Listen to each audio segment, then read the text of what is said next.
Papa John's. At Intracoastal Realty, our philosophy has always been centered around caring. We build our business by helping others. It's about serving our community. And our clients. It's all about teamwork. Teamwork, every step of the way. It's more than just real estate. We are a local tradition. A local tradition. Since 1976. That's who we are. Intracoastal Realty. Experience The exceptional. Sometimes the simplest things have the biggest impact. At North Carolina Farm Bureau Insurance, we feel the same about home and auto coverage, affordable rates, trusted service, and local agents. After all, having an impact in your life helps you do the same in another's. Farm Bureau Insurance. Helping you is what we do best. Call Farm Bureau Insurance Mayfair today at 910-332-9900. Tomorrow on GMC, a lot is happening. First, we will have our Extraordinary Person of the Week. We'll also have What Did We Miss? You don't want to miss Wills Maxwell's hilarious take on some off-the-wall news. And a preview of the Pender Topsail Post and Voice. Join us at 5:30. The British ultra-luxury automaker Bentley has unveiled an electric concept car. Here's a look at the Bentley EXP 12-speed 6E. With a name like that, it's got to be fancy. The car gives Tesla a run for its money with a price tag estimated to be around $300,000 to $400,000.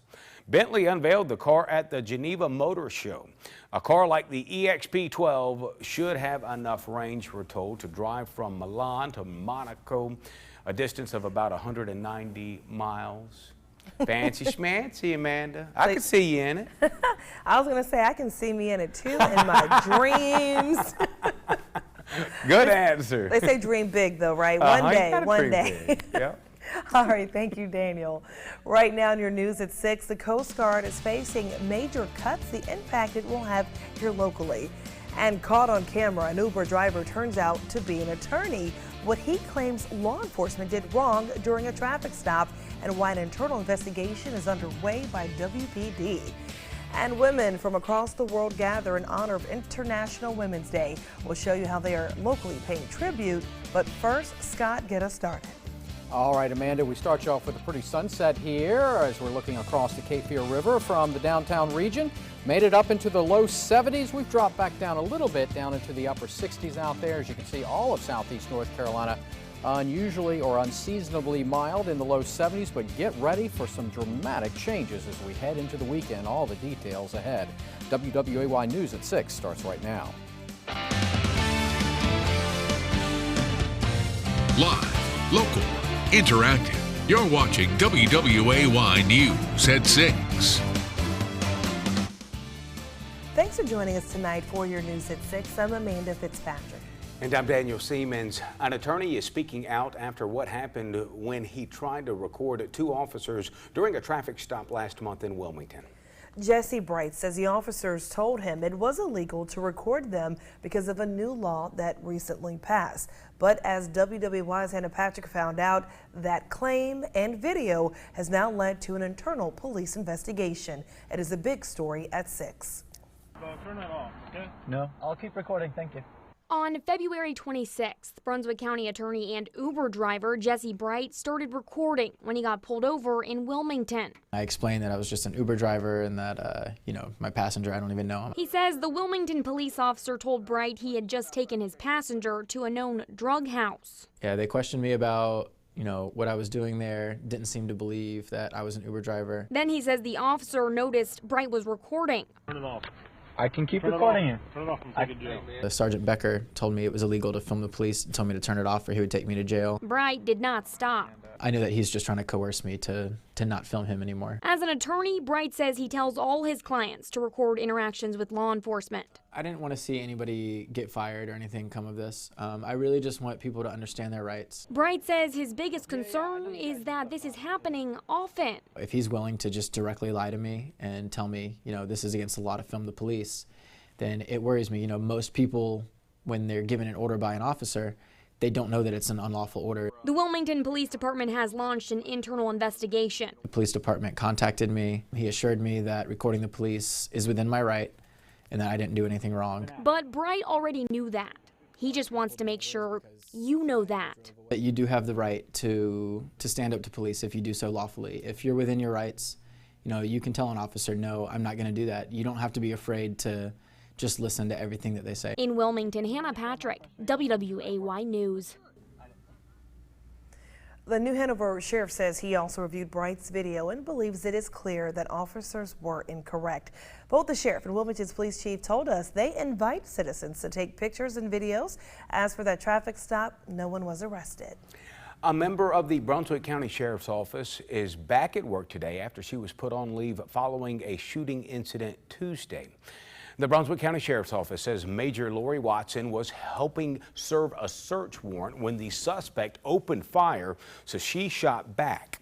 An investigation determined her actions were justified and the suspect's wounds were not from the shots she fired. The suspect, 28-year-old Bradley Lewis, remains in the hospital at this time. No word on his condition. New at 6, a Wilmington man could spend the next 10 years in prison after pleading guilty to felony drug charges in Brunswick County in a Superior Court today. According to the DA, 36-year-old Wendell Ray, a habitual felon, pleaded guilty to 2 counts to sell and deliver cocaine. An investigation by the Leland and Wilmington Police Departments led to Ray's arrest in October.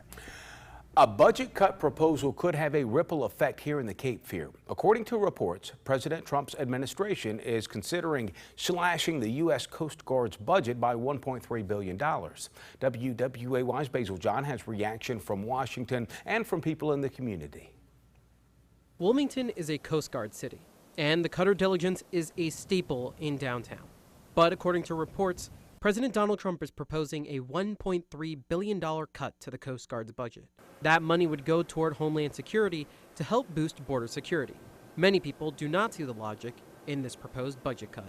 I don't think that's a good idea, especially if it's going to Homeland Security. We've already got, that's the Coast Guard is part of the Homeland Security. So there's no reason to take it from one hand and give it to the other hand. They do a very important job. They're out there rescuing lives that wouldn't make it without their education, without their training, and so I think it's very important for Wilmington also. The Coast Guard says on its last mission, the diligence prevented more than $60 million of cocaine from entering the United States, proof that it's vital for our protection. Proposed cuts have lawmakers uneasy. U.S. Senator Thom Tillis says the Coast Guard is already woefully underfunded, even though it serves a critical mission that is on the front line of the efforts to protect our national security. Congressman David Rouser says it is vital to ensure the USCG has the necessary resources to fulfill its mission, especially preventing illegal immigration, illicit drugs, and potential terrorists from entering our country. And spokesperson for Senator Richard Burr, Taylor Holgate, says he has serious concerns about proposals to take money away from the Coast Guard and other agencies that play a vital role in protecting our nation. In Wilmington, Basil John, WWAY News.